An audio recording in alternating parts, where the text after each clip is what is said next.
Good morning, dear students and friends. இந்த லெக்சரில் வந்து நான் drugs used for the treatment of parkinsonism அப்படிங்கிற லெக்சர் வந்து நான் உங்களுக்கு எடுக்க போகிறேன். பார்க்கின்சோனிசம் அப்படிங்கிறது வந்து ஒரு neurodegenerative disorder that is characterized by decreased concentration of dopamine in the brain. இது இல்லாமல் increased acetylcholine concentration in the brain அப்படி கூட நம்ம சொல்லலாம். ஸோ இப்போ என்னுடைய பேத்தோபிசியாலஜி நம்ம பார்த்தோம்னா Parkinsonism is due to degeneration of the dopaminergic neurons in the substantia nigra of midbrain. மிட்பிரெயினில் இருக்கக்கூடிய சப்ஸ்டான்ஷியா நைக்ராவில் டோபாமினர்ஜிக் நியூரான்ஸ் வந்து டீஜெனரேட் ஆகிருந்ததுன்னா இந்த பார்க்கின்சோனிசம் அப்படிங்கிற நோய் வரலாம். அப்போ என்ன ஆகும்னா there will be imbalance in the control of posture, support and voluntary motion. இதெல்லாம் டோபாமின் கம்மியாகிறதுனால வரக்கூடியது.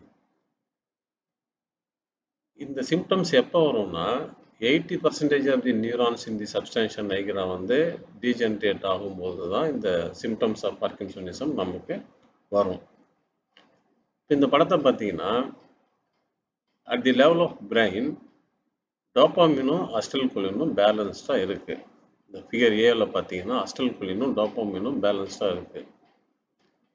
ஃபிகர் பி என்ன சொல்றதுன்னா there is reduction in the concentration of the dopamine and the increased concentration of the acetylcholine. So Parkinson அப்படிங்கிற நோய் எப்போ வரும்னா dopamine concentration கம்மியாக இருந்து அசிடைல்கோலின் கான்சன்ட்ரேஷன் அதிகமாக ஆகும் பொழுது எந்த இடத்துல பிரெயினில் அப்போ தான் இந்த பார்க்கின்சோனிசம் அப்படிங்கிற நோய் வரும். அப்போ what will be the treatment strategy? இப்போ ட்ரீட்மெண்ட் என்ன பண்ண போகிறோம் அப்படின்னா ரெண்டு வகையான ட்ரீட்மெண்ட் இருக்குது. ஒன்று increases the dopamine concentration. We have to enhance the concentration of the dopamine at the level of brain by administration of certain drugs. அப்படி இல்லைன்னா we have to reduce the acetylcholine activity at the level of central nervous system. அதாவது அசிடைல்கோலினோட receptor muscarinic receptor வந்து பிரெயின்லையும் இருக்கும், central nervous சிஸ்டத்துலையும் இருக்கும். So அப்போ அந்த central anti muscarinic ட்ரக்ஸை கொடுத்து acetylcholine action நம்ம பிளாக் பண்ணாலும் இந்த பார்க்கின்சோனிஸ் தான் நம்மளால் ட்ரீட்மெண்ட் பண்ண முடியும். உதாரணமாக ஒரு பார்க்கின்சோனிசம் வந்து இன்டியூஸ்டு பை தி ட்ரக்னு வச்சுக்கோங்களேன். For example hydrogenic disorders, drug induced parkinsonism. அப்போ நம்ம ஆன்டி மஸ்கார்னிக் ட்ரக்ஸ் கொடுத்து மட்டும்தான் அந்த பார்க்கின்சோனிசத்தை ட்ரீட்மெண்ட் பண்ண முடியும். அது ஏன்னு நம்ம அடுத்த ஸ்லைடில் பார்க்கலாம். இந்த சைன் அண்ட் சிம்டம்ஸ் ஆஃப் பார்க்கின்சோனிசத்தை பற்றி நம்ம டிஸ்கஸ் பண்ணோம்னா ஐ set it is a neuro degenerative disorder. அப்படின்னாலே ஏஜ் வந்து முக்கியமான ரோல் இருக்கும். உதாரணமாக the onset of this disease மேஜராக பார்த்தீங்கன்னா ஆஃப்டர் த ஏஜ் 50 வயசுக்கு மேலே இருக்கிறவங்களுக்கு தான் இந்த நோய் அதிகமாக வருது. இதில் சிம்டம்ஸ் என்னன்னு பார்த்தீங்கன்னா மாஸ்க் லைக் பிளாங்க் எக்ஸ்பிரஷன். அவங்களால ஃபேஷியல் எக்ஸ்பிரஷனை வச்சு நம்ம கண்டுபிடிக்க முடியாது. அதாவது அவங்க துக்கமாக இருக்காங்களா இல்லை சந்தோஷமாக இருக்காங்களா அப்படிங்கிறத நம்மளால சொல்ல முடியாது. ஸ்டூப்டு பொசிஷன், ஒரு மாதிரி கூணு விழுந்த மாதிரி ஒன்று. பில் ரோலிங் ட்ரெமர், கையெல்லாம் நடுங்க ஆரம்பிச்சிடும், தலை தன்னால் ஆட ஆரம்பிச்சிடும். பிராடி கைனீஷியா அப்படின்னா பாவர்ட்டி இன் மூமெண்ட்டு, அதாவது loss of normal arm swing while walking. நம்ம நடந்து போகிறப்ப கையை ஆட்டிக்கிட்டு தான் நடந்து போவோம். ஆனால் பார்க்கின்சன் வந்த பேஷண்ட்டு கையை ஆட்டிக்கிட்டு நடக்க முடியாது. Decreased blinking of the eyelids. இது இல்லாமல் அவங்களால ஸ்வாலோ பண்ண முடியாது, எதையுமே முழுங்க முடியாது. Loss of ability to swallow. Difficulty in initiating movement, ஒரு இனிஷியேஷன், லேக் ஆஃப் இனிஷியேஷன் வந்து எப்பயுமே இருக்கும்.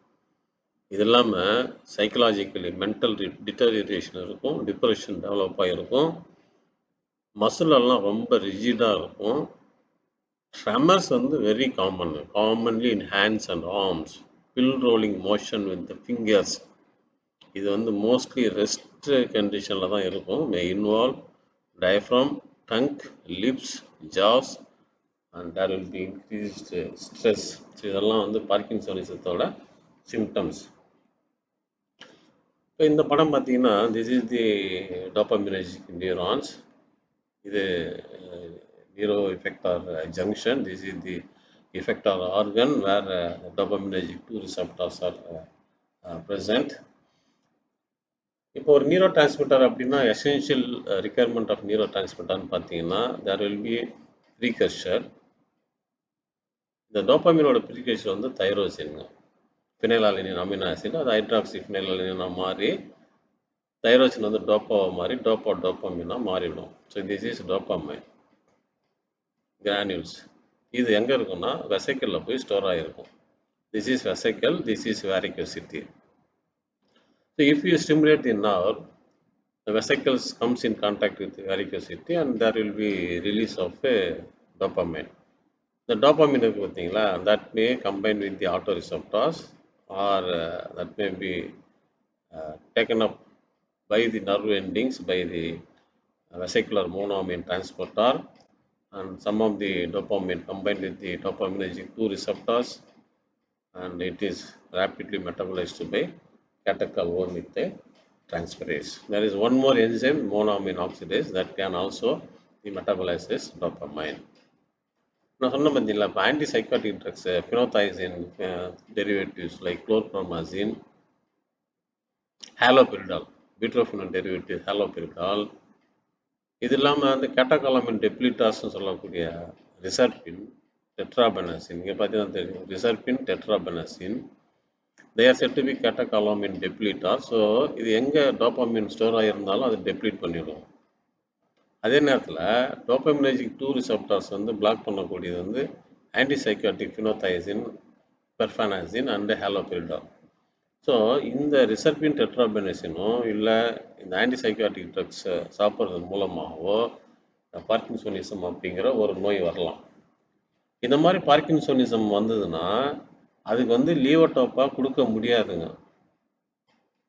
If the Parkinsonism is induced by the drugs, levodopa cannot be given. ஏன்னா ட்ரக் இன்டியூஸ்டு பார்க்கின்சோனிசத்தில் டோபமினர்ஜிக் ரிசெப்டார்ஸ் எல்லாம் பிளாக் ஆகியிருக்கும். டோபமினர்ஜிக் ரிசெப்டார் பிளாக் ஆகி இருக்கிறப்ப லீவோடோப்பா கொடுக்கறதுனால ஒன்றும் பிரயோஜனம் கிடையாது. அதுக்கு பதிலாக சென்ட்ரல் ஆன்டி மஸ்கர்னிக் ட்ரக்ஸை நம்ம கொடுக்கணும். ஸோ இது இல்லாமல் stimulation of the release of dopamine at nerve terminal, example வந்து amphetamine, tyramine, inhibition of the reuptake of dopamine by cocaine, amphetamine, benztropine, MAO inhibitors, pargyline. So இந்த மாதிரி ட்ரக்ஸ் எல்லாம் டோபாமினர்ஜிக் நியூரானில் ஆக்ட் பண்ணுறதுக்கு chances இருக்குது. இப்போ சென்ட்ரல் டோபாமினர்ஜிக் ட்ரக்ஸு அப்படின்னு நீங்கள் பார்த்தீங்கன்னா லீவோடோப்பா வந்து டோபாமினை கன்வெர்ட் ஆகுது. இது லீவோடோப்பா வந்து ஒரு ப்ரோ ட்ரக்கு. இந்த டீகார்பாக்சிலேஸ் அப்படிங்கிற என்சைம் என்ன பண்ணுன்னா லீவோடோப்பாவை டோபாமினாக மாற்றும். ஸோ அதனால் நம்ம பார்க்கின்சோனிசத்துக்கு ட்ரீட்மெண்ட் வந்து பை அட்மினிஸ்ட்ரேஷன் வந்து லீவோடோப்பா. There are some drugs which inhibits the monoamine oxidase B. உதாரணமாக செலிஜிலின் அப்படிங்கிற மருந்து என்ன பண்ணோம், MAO மோனோஅமின் ஆக்சிடேஸ் அப்படிங்கிற என்சைம் இன்ஹிபிட் பண்ணுறதுனால டோபமினோட கான்சன்ட்ரேஷனை அதிகப்படுத்தும். அமான்ட்ரிடின்னு ஒரு மருந்து, அது வந்து ஆக்சுவலாக ஆன்டி வைரல். இன்ஃப்ளூயன்ஸா வைரஸ் இருக்கக்கூடிய பேஷண்ட்டுக்கு இன்ஃப்ளூயன்ஸா வைரஸும் பார்க்கின்சோனிசமும் சேர்ந்து இருக்கக்கூடிய ஒரு பேஷண்ட்டுக்கு வந்து அமான்ட்ரிடின் கொடுத்தாங்க. எதுக்கு? ஆன்டி வைரல் ஆக்டிவிட்டிக்கு. அப்போ இந்த பார்க்கின்சோனிசத்தோட சைன் அண்ட் சிம்டம்ஸ்லாம் கொஞ்சம் இம்ப்ரூவ் ஆக ஆரம்பிச்சது. அதுக்கப்புறம் தான் nowadays amantadine is used for the treatment of Parkinsonism. So amantadine is an antiviral, anti-Parkinsonism drugs. அடுத்து பார்த்தீங்கன்னா D2 ரிசெப்டாரில் அகோனிஸ்ட், எக்ஸாம்பிள் வந்து ப்ரோமோகிரிப்டின், பெர்கோலைன். ஸோ இப்போ ட்ரக்ஸ்ன்னு பார்த்தீங்கன்னா லீவோடோப்பா, செலிஜிலின், அமான்டிடின், ப்ரோமோகிரிப்டின், பெர்கோலைடு, இந்த மாதிரி மருந்துகள் வந்து பார்க்கின்சோனிசத்துக்கு யூஸ் ஆகும். இதில் First group of drugs என்னன்னா that enhances dopaminergic activity at the level of brain. இதுக்கு என்ன பண்ணணும்? We have to administer some of dopaminergic agonist called bromocriptine, percolide, cabergoline, செலிஜிலின், அமான்டிடின் இந்த ட்ரக்ஸ் எல்லாம் கொடுத்தீங்கன்னா டோபமினர்ஜிக் ஆக்டிவிட்டியை நம்ம பிரெயினில் அதிகப்படுத்தலாம். Whereas cholinergic activity at the level of brain can be reduced by administration of the anti-muscarinic drugs. Example, benzhexal, benztropine, procyclidine, etc. இப்போ first நம்ம லியோடாப்போ discuss பண்ணுவோம். லியோடாப்போ வந்து ஒரு ப்ரோட்ரக்ட்னு சொன்னேன். இது வந்து பிளட் பிரெயின் பேரியரை ஈஸியாக கிராஸ் பண்ணும். ஆனால் டோபாமைன் பிளட் பிரெயின் பேரியரை கிராஸ் பண்ணாது. டோபாமைன் பிளட் பிரெயின் பேரியரை கிராஸ் பண்ணாததுனால தான் நம்ம அது லியோடாப்பா அப்படிங்கிற ஒரு ப்ரோட்ரக்கை நம்ம கொடுக்குறோம். So levodopa is converted into dopamine with the help of decarboxylation reaction, thereby it satisfy the requirement of the brain. ஆனால் லியோடாப்பா வந்து rapidly decarboxylated in peripheral nervous system also. அப்போ பெரிஃபரல் நர்வஸ் சிஸ்டத்துலேயே இது டீகார்பாக்சிலேட் ஆயிடுச்சுன்னா பிரெயினுக்கு போய் சேர வேண்டிய அளவு ரொம்ப குறைஞ்சிரும். இதை அவாய்ட் பண்ணுறதுக்காக நம்ம பெரிஃபரல் டீகார்பாக்சிலேஸ் இன்ஹிபிட்டார்னு சொல்லக்கூடிய கார்பிடோப்பா, பென்சரசைட் இந்த ரெண்டு மருந்தில் ஏதாவது ஒரு மருந்தை லியோடாப்பா கூட கம்பைன் பண்ணி கொடுக்கணும். இங்கே பார்த்தீங்கன்னா carbidopa is the peripheral dopa decarboxylase inhibitor. At the same time carbidopa வந்து பிளட் பிரெயின் பேரியரை கிராஸ் பண்ணக்கூடாது. ஏன்னா கார்பிடோப்பாவும் பிளட் பிரெயின் பேரியரை கிராஸ் பண்ணிச்சுன்னா சென்ட்ரல் நர்வஸ் சிஸ்டத்தில் லியோடாப்பா வந்து டோபாமினா கன்வெர்ட் ஆகாது. இங்கே இந்த படத்தை பார்த்தீங்கன்னா லியோடாப்பாவை மட்டும் நீங்கள் தனியாக கொடுக்குறப்ப 70% வந்து மெட்டபாலிசம் இன் தி ஜிஐடி பெரிஃபரலாக டீகார்பாக்சிலேஷன் ஆகிடும். பிளட்டுக்கு போய் சேரக்கூடியது வந்து 27லேருந்து 29% தான். அந்த லியோடாப்பா வந்து டோபாமினா கன்வெர்ட் ஆகி பெரிஃபரல் டாக்ஸிசிட்டியை ப்ரொடியூஸ் பண்ணும். ஆனால் பிரெயினுக்கு போய் சேரக்கூடிய அளவு வந்து 1 to 3% தான், which is responsible for the pharmacological action. இதை நம்ம எப்படி அதிகப்படுத்தலாம்? நமக்கு தேவை வந்து பிரெயினில் வந்து இந்த லியோடாப்பா போய் சேரணும். அப்போ தான் அது டோபாமினா மாறும். அதுக்கு லியோடாப்பா கூட கார்பிடோப்பா அப்படி இல்லைன்னா பென்சரசைட் ரெண்டு மருந்தில் ஏதாவது ஒரு மருந்தை சேர்த்து கொடுத்தீங்கன்னா 40% undergoes metabolism in the gastrointestinal tract because we have inhibited the dopa decarboxylase. 50% peripheral tissues போனாலும் 10% 10% of the levodopa enters into the brain where it is converted into dopamine that satisfy the requirement of brain dopamine. இதுதான் combined administration of the levodopa with carbidopa. இது வந்து 1:10 ரேஷியோவில் கொடுக்கலாம். பென்சரசைடு கூட வரும்போது 1:4 ரேஷியோவில் கொடுப்போம். ஸோ இது புரோமோகிரிப்டின்னு ஒரு மருந்து இருக்குது. அது வந்து எர்காட் ஆல்கலாய்டோட டெரிவேட்டிவ்ஸு. இது டோபாமினர்ஜிக் ரிசப்டார் அகோனிஸ்ட். இதுக்கு வந்து ஆல்ஃபா பிளாக்கிங் ஆக்டிவிட்டியும் இருக்குது. இந்த புரோமோகிரிப்டின் வந்து லியோடாப்பா கூட நம்ம கம்பைன் பண்ணி கொடுக்கலாம்.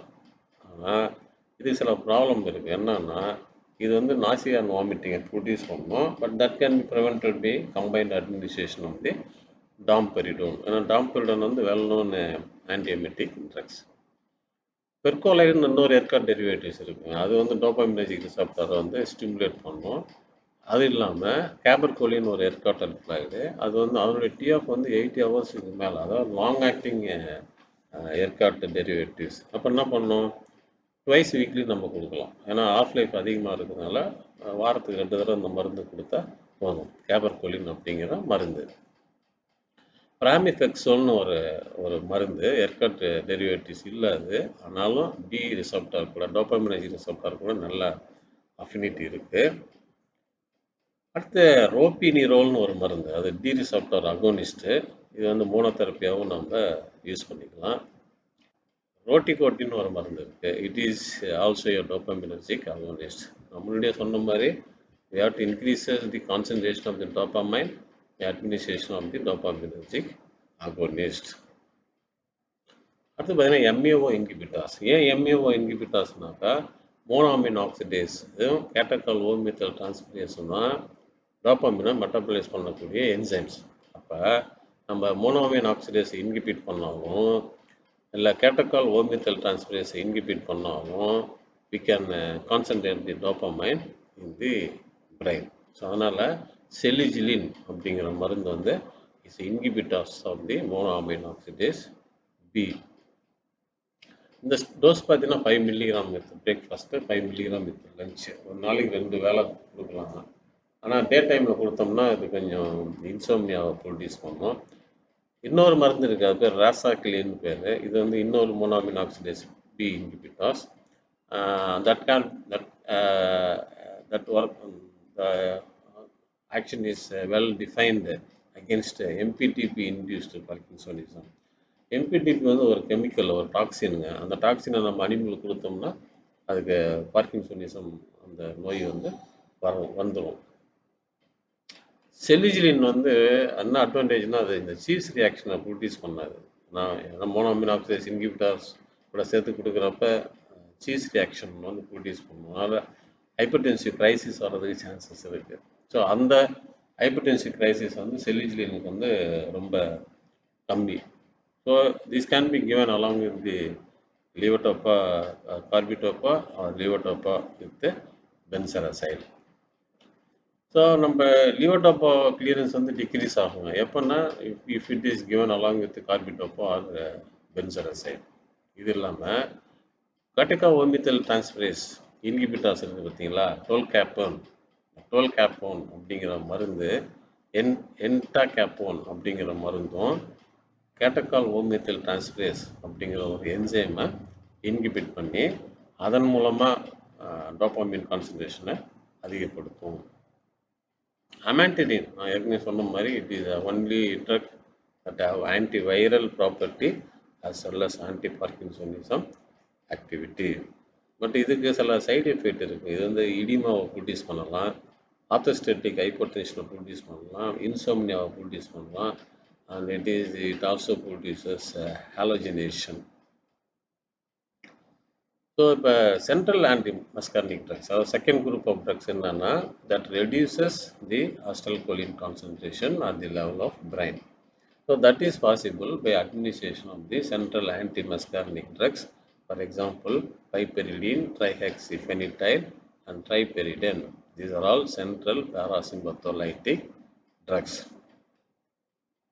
How they act? They block acetylcholine receptors in the central nervous system, thereby partially retracing the imbalance created by decreased dopaminergic activity. இது இல்லாமல் rigidity, tremor, sialorrhea means increased salivary secretion, muscular stiffness, leg crampலாம் இருக்குது பார்த்தீங்களா, அந்த சிம்டம்த்தையும் central antimuscarinic drugs treatment பண்ணிடும். But bradykinesia இருக்குது பாருங்கள், poverty in movement, that cannot be treated by administration of the central antimuscarinic drugs. So this I have completed the drugs used for the treatment of Parkinsonism. In the next lecture, I will be discussing about the drugs used for the relaxation of the skeletal muscle. Thank you.